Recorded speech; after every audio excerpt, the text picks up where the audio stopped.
And we are live. Thank you. Hello, and welcome to the Family and Community Engagement Lunch and Learn series here at SSD.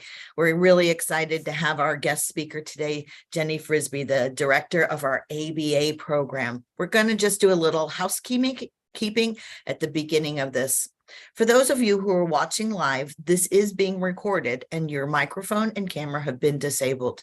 You can ask questions through at the bottom of the screen using the chat, and I will ask those questions. If the questions appear to be similar in content, I might combine those and ask those questions. Please remember that webinars cannot be guaranteed to be confidential, and so don't share anything that might identify you or your family member. Our closed captioning is enabled or activated, so you can use that. And a recorded copy of this webinar will be available on our Family and Community Engagement website under our Lunch and Learns. Some of our upcoming events, we have more Lunch and Learns. Our January 25th Lunch and Learn was rescheduled for March 1st due to a weather condition. So that is the Productive Living Board. We also have NAMI coming in April, and then we'll close out the school year with Family and Community Engagement, talking about summer engagements. We have a family cafe that starts tomorrow, one of those left for this semester, and that you can RSVP for that, either using the QR code or by going to our website. As always, we have CASEL and the Higher Education Consortium that come to our hub, and we have several upcoming workshops, February 28th, March 1st, March 7th, and the 15th, and then we have, I think, 2 more in April, and some of those are from our wonderful ABA folks. So now I'm going to turn it over to Jenny Frisbee, director of our ABA department, to talk about what is ABA and a little bit about what we do here at SSD. Thank you, Deb, for having me today. Hello, everyone, and thank you for joining me to review the ABA division at Special School District. Everyone should see my screen now. Am I good to go? All right. Yes, you're good. To start us off, I just wanted to talk a little bit about what applied behavior analysis is. And basically, ABA is a field of study and practice based on the principles of behavioral science. What we do is apply that science to various topics, social needs, things like addiction, health and fitness, forensic behavior analysis, organizational behavior management, working with individuals who might need help with rehabilitation and independent living skills. Those are all areas that behavior analysts might focus on. Here at SSD, we focus on students who might need help with adaptive behaviors, social skills instruction, and managing behaviors that may be impeding their learning in the educational setting. So talking about what ABA is one thing, but I think it's also important to talk a little bit about what ABA is not. And that is, it's not just a theory, it's actually a field of practice. We have credentialed practitioners working in that field. It isn't just one methodology or a set of techniques. A behavior analyst might employ various methodologies based on the needs of the student that we're working with or the individual. It's not just for individuals with autism. Here at SSD, we work with students who have a variety of eligibility areas within their IEP. We do, however, see a large number of the students within our division have that educational diagnosis of autism. It's not just a packaged cookbook intervention or program. Each of the students that we work with have an individualized education plan. They have goals within that educational plan that the behavior analyst is responsible for, and those goals are tailored to the individual needs of that student. While we may use discrete trial teaching for some of the skills that we're working on, it's not the only methodology of instruction that we might be using. We also use natural environment teaching and other strategies. It doesn't have to be a one-size-fits-all approach. So as behavior analysts are working with teams, They may tailor the approach to that team and to that individual in the environment that they're working in. While some interventions may start highly structured, we also have less structured teaching scenarios that we might do with individuals as well. It's not unnatural, artificial, or contrived. We may work across educational settings. We may start with more individualized one-on-one instruction. We may pull students into working with peers. We may even work in the general education setting with a student based on the skill or the need that they have outlined in their IEP. It's not the same as behavior modification, though both share some similarities. Behavior analysis or applied behavior analysis looks at function-based approaches, prioritizing reinforcement strategies, and the like. It's not simple or simplistic. So sometimes you hear, oh, it's just about doing an ABC analysis and then I write a plan. But there may be multiple aspects of learning that the behavior analyst is thinking about for any individual student that they're working with, whether our goal is to increase skills or decrease behaviors that have been impeding their learning.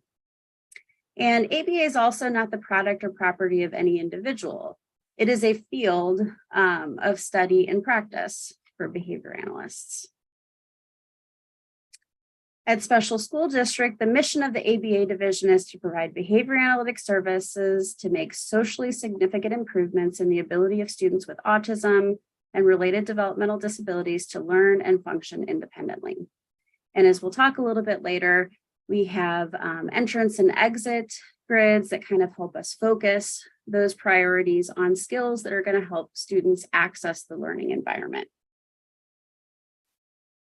What you see here is a picture of our ABA division administrative team. We currently have 6 administrators that oversee areas throughout the district. One of our ABA coordinators also oversees what we call the Countywide Behavior Intervention Team, which is a team that works with students outside of the IEP process for short-term targeted interventions to help them overcome behaviors that might impede their learning.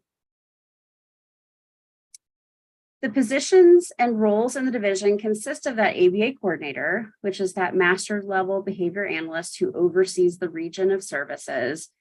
They also directly supervise the behavior analysts across the district and what we call our registered behavior technicians. Working with that ABA coordinator and more closely with the teachers and related service providers are the behavior analysts and the assistant behavior analysts.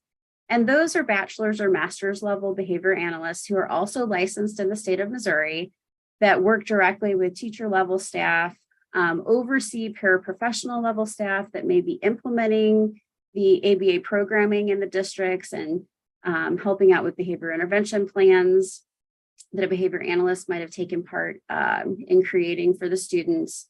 And then they also develop more individual programming for that ABA therapy time that we may have directly for individual students.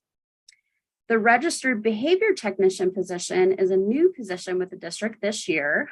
We started out the school year with a goal of changing positions over 2 registered behavior technicians per every behavior analyst in the district. And we are now on our second phase of hiring to get to a capacity where all direct ABA therapy minutes would be implemented by this certified registered behavior technician position. This is a national certification that implementers can achieve through the Behavior Analyst Certification Board. It requires a 40-hour training and the passing of that national exam. We also work with paraprofessionals who we've trained in the basic principles of ABA through our ABA basic training. They may implement programming at this time and behavior plans and provide the support that is written into students' IEP, where ABA may be helping out with some of those support considerations.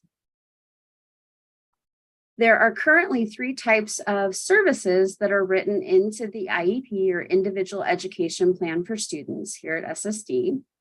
We have ABA therapy, which is considered a related service overseen by the behavior analyst. There may be goals in the IEP based on this service that the behavior analyst is responsible for. We have applied behavior analysis consultation, which is a support for school personnel where a behavior analyst might consult with other teacher level staff or families for that individual student. We also write in support using applied behavior principles as a supplementary aid and service to indicate that a student may need a staff member who's been trained in the basic principles of ABA to support them across the learning environment. And there's an example here of how each of those might look within the IEP for students. When we talk about service models for applied behavior analysis, there are two main service models that a behavior analyst might use with students or individuals. Comprehensive and more focused. Here at SSD, we do in earlier years offer more comprehensive programming. As students progress through that programming, or when they may need just more targeted help with different skills, those services become more focused as time goes on. Comprehensive services may be direct with the student, might involve multiple behaviors across domains. So maybe we're working on skills that are cognitive in nature, communicative, social, emotional. We always prioritize safety. There could be consultation and individual therapy minutes written into the IEP. Typically, it's maybe a longer duration of services for more comprehensive needs. Usually, they're more structured therapy sessions or more individualized. And if you look into the literature, you might hear examples of that, like early intensive behavioral intervention, language and communication teaching, social skills, vocational skills. Those are some of the things we would work on. More focused interventions are also direct with the student, but may only involve a few limited behaviors that are identified by the educational team. It would involve consultation and possibly a smaller number of direct therapy minutes written into the IEP. Sometimes less structured sessions that could also be embedded in instruction, maybe shorter in duration. And some examples there would be learning functional skills, self-care skills, or addressing more dangerous behaviors that might have arisen for that individual, and leisure skills. So if you're working with a behavior analyst, there are some practices that you're probably going to experience. One would be behavior analysts base their interventions on assessment. So we might look at behavioral assessments that are focused on functional assessment of behaviors that are impeding a student's learning. We might also look at skills assessments for adaptive behaviors that will help the students access the learning environment. We focus on what we call operationally defined behavior. So behavior for a behavior analyst is anything an individual does that can be measured or counted in some way. And what we do when we first start working with an individual is we identify what those behaviors or skills are, and we define them. We look at direct observation and ongoing data collection with any of the interventions that we do. We look at designing and helping teachers manage the learning environments to meet their students' needs. We look at function-based intervention. So why is a student engaging in the behaviors that they're engaging in? And then what can we do to meet that need in a better way than what's currently going on? We look at research-based behavior intervention plans. So using the research that's out there within our science to help guide the plans that we're creating for students, whether we're teaching new skills or trying to decrease behaviors that are keeping students from learning. We look at frequent and consistent implementation of plans and what we call treatment integrity data. So are the staff that are working with the students actually doing what's in the protocols that we write or the behavior intervention plans that are in place?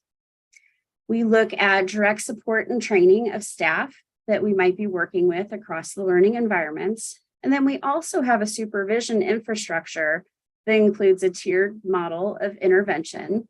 So you have the ABA coordinators overseeing an area of board certified behavior analysts who are overseeing paraprofessional implementers such as registered behavior technicians, and paraprofessionals who are actually working directly with the student. And then based on our certification, we have pretty specific requirements for how often that behavior analyst is coming out and monitoring those programs, observing, providing feedback to individuals in training. So if we're looking at a student and wondering, would this student receive ABA services? What we first need to consider is that ABA is like other related services in that we go through the special education reevaluation process. That would be initiated through a review of existing data.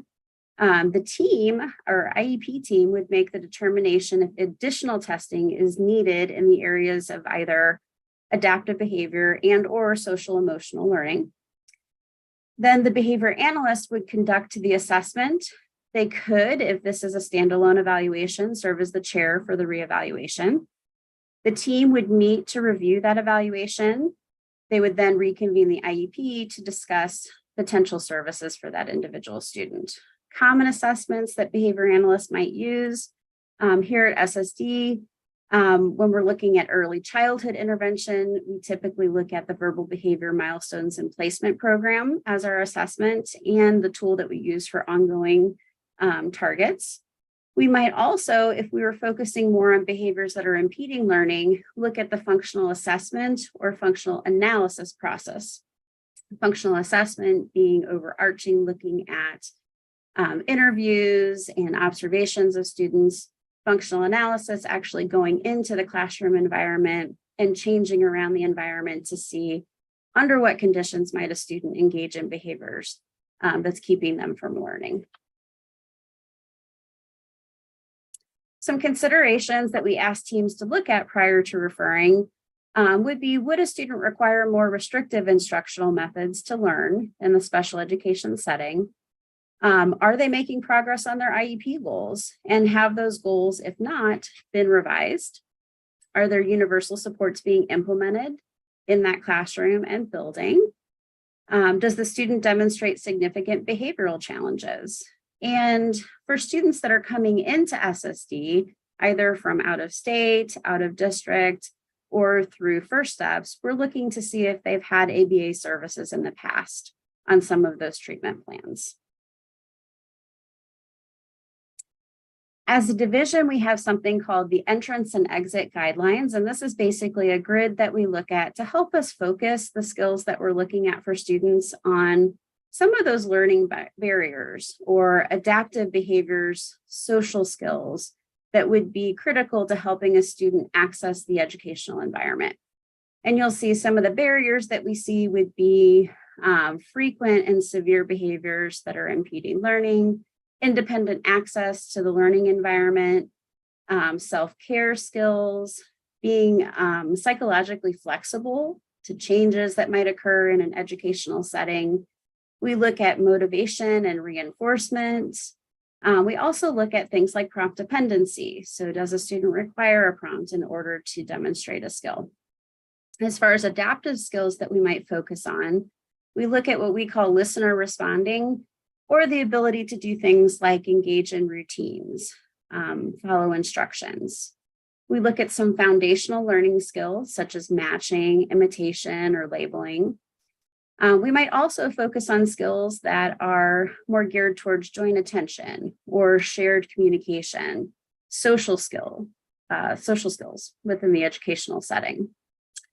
We look at what we call functional communication, or being able to ask for what you need from individuals. We might also look at leisure skills or play skills, and then the ability to self-regulate. So as far as services go, once a student has services within the IEP for ABA therapy, we will work directly with the classroom teacher or the board certified behavior analyst will work directly with the teachers to create a schedule of when those services are going to be implemented. The paraprofessional implementers are placed with students based on the number of therapy minutes. And you may see implementers like the registered behavior technician move between buildings or rooms more as itinerant staff for those direct service minutes. As with special education, there are a lot of acronyms that you may encounter. Same with ABA. First off, ABA stands for Applied Behavior Analysis. When we look at credentialing for behavior analysts, there's quite a few different acronyms that are used. One being licensure and one being certification. Licensure is within the state of Missouri, those that are licensed with the Missouri Division of Professional Registration. Those individuals can be licensed behavior analysts, assistant behavior analysts. They can also be provisionally licensed. For those that are certified at the national level, you might have board certified behavior analysts, board certified assistant behavior analysts, and registered behavior technicians, which is that new paraprofessional position at SSD this school year. A lot of times behavior analysts will talk about ABC contingencies. And when we say ABC, what we're thinking about is what are the antecedents that occur before a behavior? What is the behavior? Anything that individual does that can be observed. And then what happens after the behavior? What was the consequence for that individual? Did they get to go to recess? Did they have to do 2 more math problems? All are consequences. We also might have specific methodologies that we look at using during our ABA therapy time, and that could include ACT, or acceptance and commitment therapy, where we're helping students achieve what we call psychological flexibility through mindfulness techniques, and then also value-based problem solving techniques. We might use what people traditionally hear with ABA, discrete trial teaching, which would be more structured teaching that has a very specific set of instructions, responses that we're looking for, and reinforcement strategies. And then we also might do more naturalistic teaching, what we call NET, or natural environment teaching. And that's just a few of the common ones that we might use. There are others. So important timelines or things regarding the service. Just important to note, or interesting to note, there have been numerous studies that have looked at the benefit of ABA for individuals, and that can be across different things like learning, new skills, addressing behaviors. Those behaviors could be feeding related, health behaviors, even in areas such as dementia care. When we look at positive outcomes in autism literature, we see increases in skills across social skills, play, language, executive functioning, motor, cognitive skills, adaptive behavior, and some of the academic domains.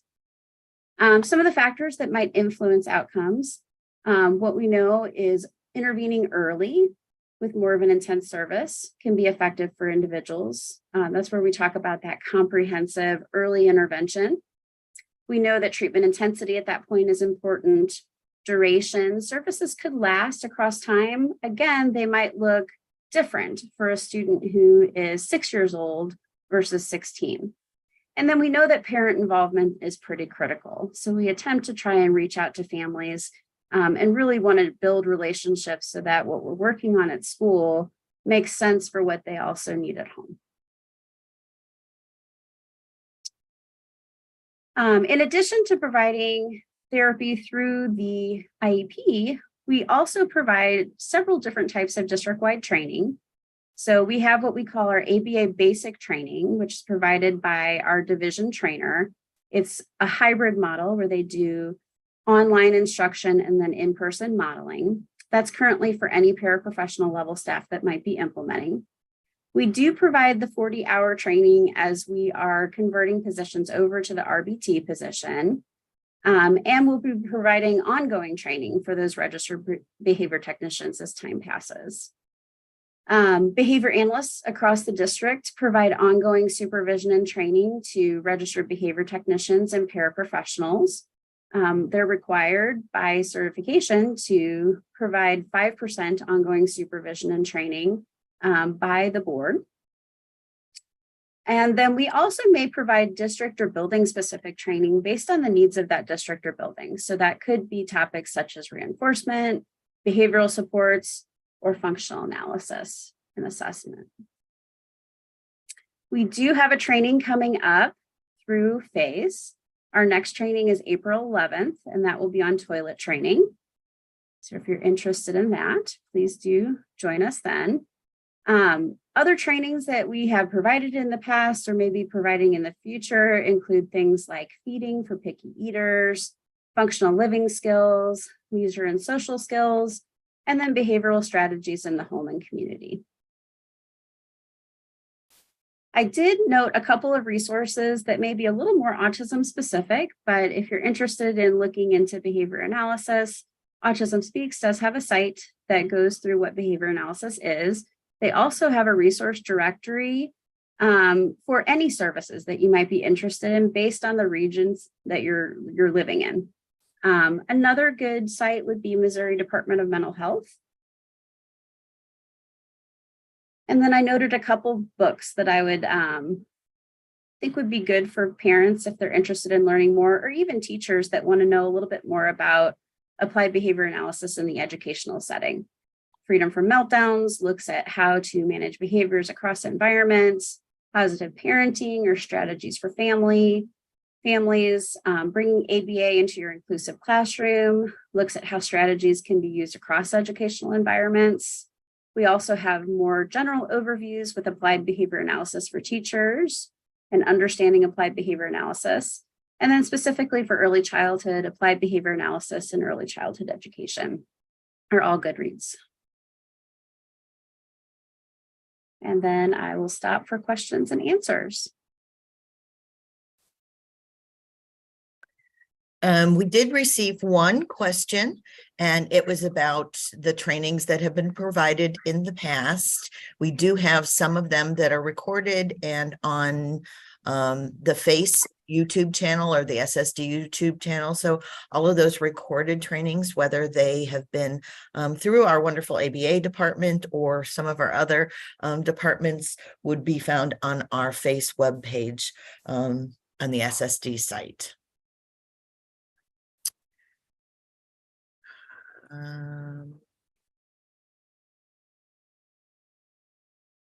Looks like that is the only question we have right now.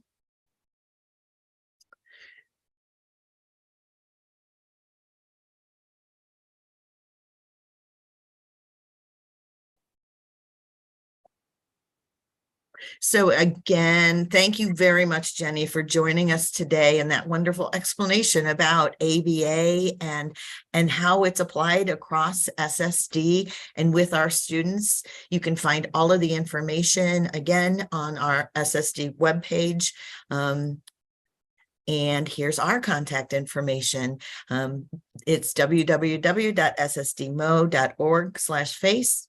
You can email us with specific questions, whether it's about our ABA services here at SSD or individual supports that might be needed at FACE at ssdmo.org, or call our main number. And that's 314-989-8460. So thank everyone for joining us live. And if you're watching this as a recorded webinar, thank you very much for coming back and finding us and this wonderful information. Thanks a lot, Jenny. You did a great job. Thank you. I will go ahead and end the stream.